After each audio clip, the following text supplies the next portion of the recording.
Iba Guissé, je représente les responsables des partis politiques.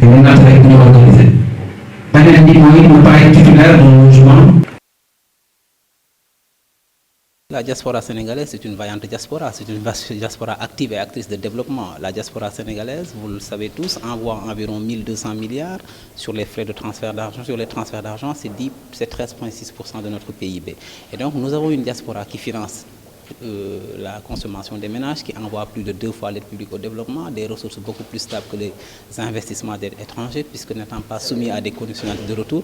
Donc naturellement, cette diaspora a des préoccupations légitimes. Parmi ces préoccupations légitimes, l'accession à la propriété est l'une des premières préoccupations. Parce que par expérience, par le passé, beaucoup de compatriotes de la diaspora ont envoyé de l'argent à leurs familles, à leurs amis, à des promoteurs véreux et malheureusement, ils sont rentrés au Sénégal et ils n'ont pas vu d'habitation. Et c'est pourquoi l'État a voulu encadrer le phénomène en mettant en place ce programme national de logements sociaux pour résorber le déficit de logement. Cela rentre aussi dans le cadre des vastes et ambitieux programmes de son Excellence le Président Macky Sall. Dans les accès universels, sur bien d'autres sujets, il y a des ambitions très fortes du Sénégal et l'accession à la propriété est extrêmement importante parce que dans la vie, après avoir travaillé longtemps dans les pays du Nord et dans les pays du Sud, il est naturellement normal que les gens rentrent au pays, puissent trouver une maison décente pour pouvoir passer leurs derniers jours de retraite. Donc c'est une préoccupation légitime et le Sénégal fait des efforts considérables pour accompagner sa diaspora. À côté du programme, le Sénégal a mis en place tout un dispositif, notamment des mécanismes et des leviers de garantie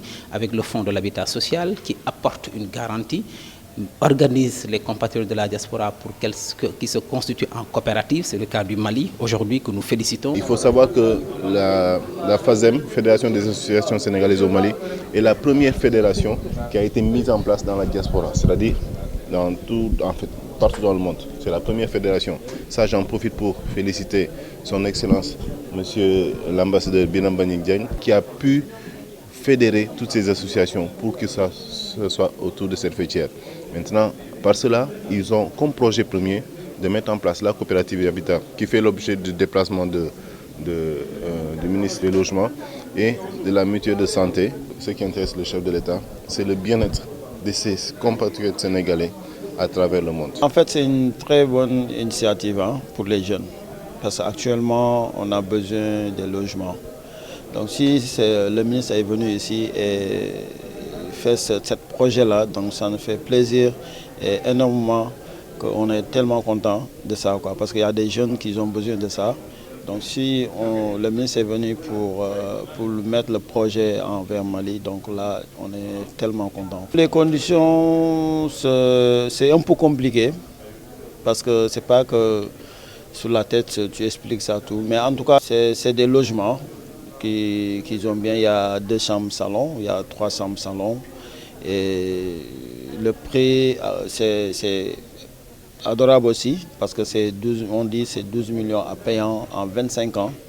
Donc ça c'est un bon truc qu'on nous a fait. C'est un cadeau quand même, c'est un cadeau pour les jeunes. Non, c'est intéressant, c'est un bon projet franchement. Ils nous ont bien expliqué.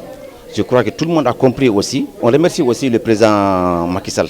Je peux dire que ce n'est pas la politique, mais on a vu beaucoup de présidents. Mais bon, pour Macky, vraiment, nous sommes fiers de lui.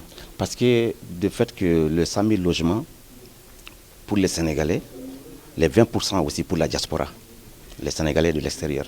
Donc sur les 100 000 logements, la diaspora a 20 000 logements dedans. Donc ça, c'est, alhamdoulilah, ça c'est très important. C'est formidable. C'est quelque chose qu'on attendait depuis. Mais maintenant, c'est réalisé. On est là-dessus. Donc, on n'a plus rien à dire. Comme on est dans la coopérative, donc ça nous a donné aussi un point. Parce que déjà, donc, les terrains sont déjà donnés. Donc, ce qui nous reste, c'est juste la construction. Donc, on a un pas en avant. Nous, aujourd'hui, au Mali, on est vraiment rassurés. On a un ambassadeur vraiment extraordinaire qui nous suit.